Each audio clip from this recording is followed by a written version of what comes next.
Supermarkets playing a critical role in the pandemic shutdown and have a unique view of consumer demand, the food supply chain, and employing essential workers.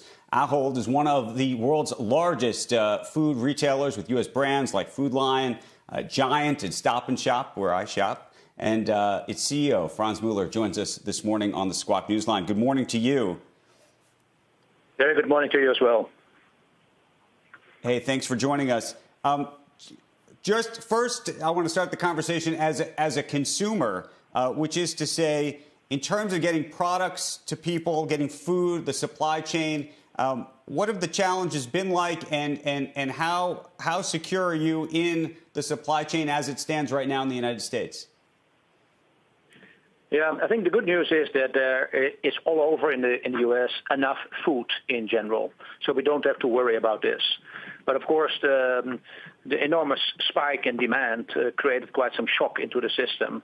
And I'm very happy to say that there's a huge, strong collaboration between retailers, manufacturers, service providers to get the supply chain back in place. And we're making progress day by day. And I think the supply chain looks much better, has been very robust over time. And I think in 2 weeks' time, we should be close to back to normal. And in terms of employees making sure that they don't have COVID, taking temperatures, putting all of these new procedures into place, talk about what that's like, what the costs are like, how you're thinking about what it is today and what it might look like a month from now.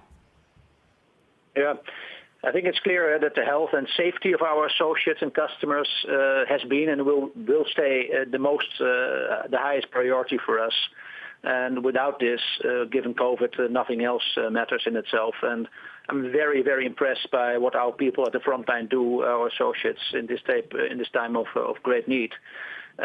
So we work very hard. We took a lot of safety measures in all our stores across the U.S. Those are 2,000 stores on the East Coast. We're only competing on the East Coast.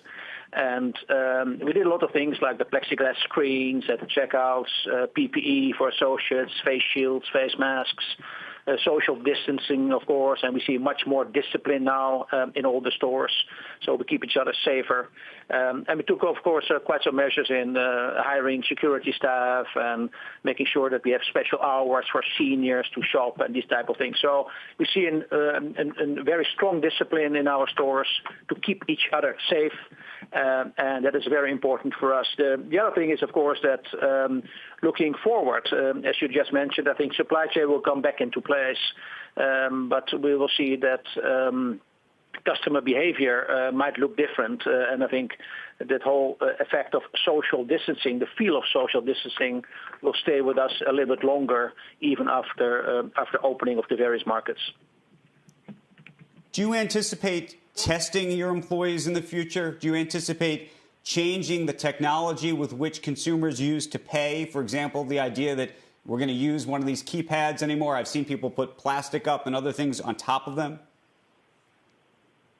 I think the consumers will be more sensitive to contact in general, and I think we take now a lot of measures already to be on the safe side for both our associates and our customers.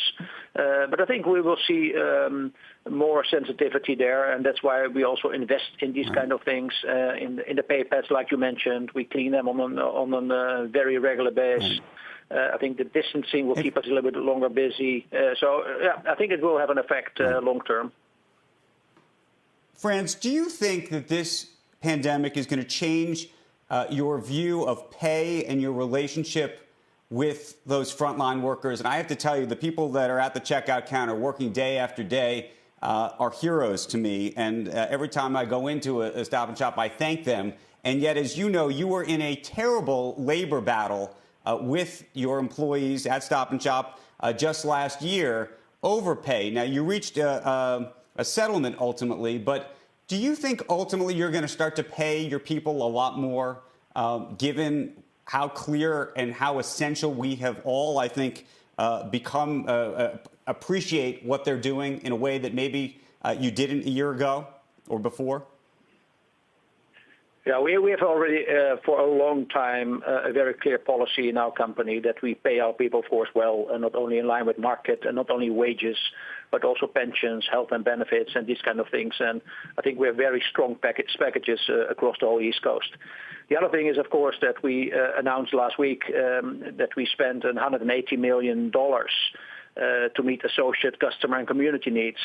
If it's rewards, extra awards for associates, if it's protective material, if it's supporting communities, if it's donations to hospitals, to research institutes. And I can tell you that our appreciation for our associates is amazingly high, and I'm very impressed and humbled by the actions of our associates in this time. So we have this not only during COVID, but we have this always on our priority list to make sure that our people are rewarded properly.